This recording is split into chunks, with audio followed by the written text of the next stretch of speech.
The King and the Laborer.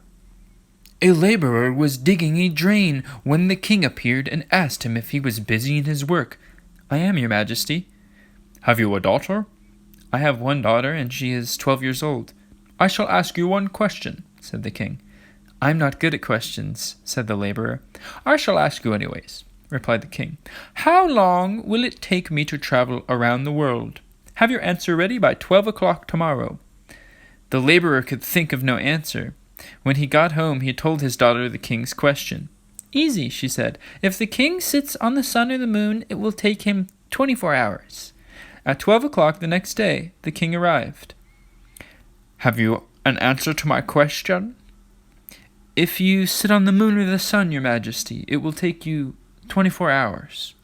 The king was impressed with the laborer's answer, but the man admitted it was his daughter who told him. "Well, here is another question for you," said the king. "What is the distance between the earth and the sky?" The laborer asked his daughter, who told him what to do. "Take 2 pins and wait for the king.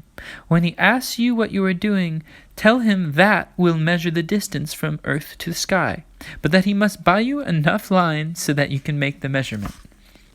When the king arrived at 12 the next day, the man did as his daughter suggested. "A good answer," smiled the king, "but you did not think of it yourself." Again, the man admitted that his daughter had thought of the answer. "I am impressed with your daughter," said the king. "She must come to my palace to work. If you allow it, I shall be a good friend to you." So the laborer's daughter went to the royal palace and worked in the kitchens. She worked hard, and the king was pleased with her work. And the girl grew into a tall, beautiful young woman.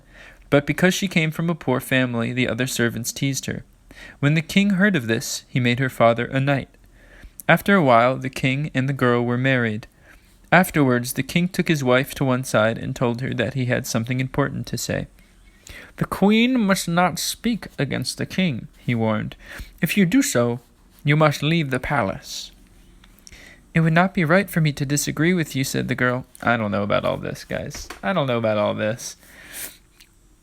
F all that, in my opinion, but let's see where it goes.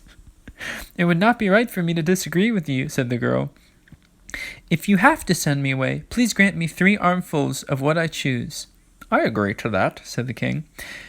They soon had a son, which made them even happier, and the laborer still could not believe his luck in being made a knight. One day, one of the king's tenants came to the king to complain to him.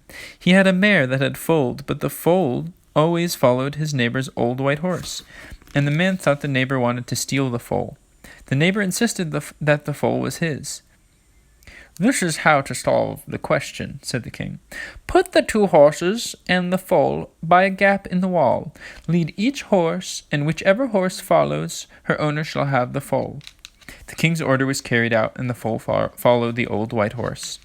The queen heard what had happened and went to the wronged owner.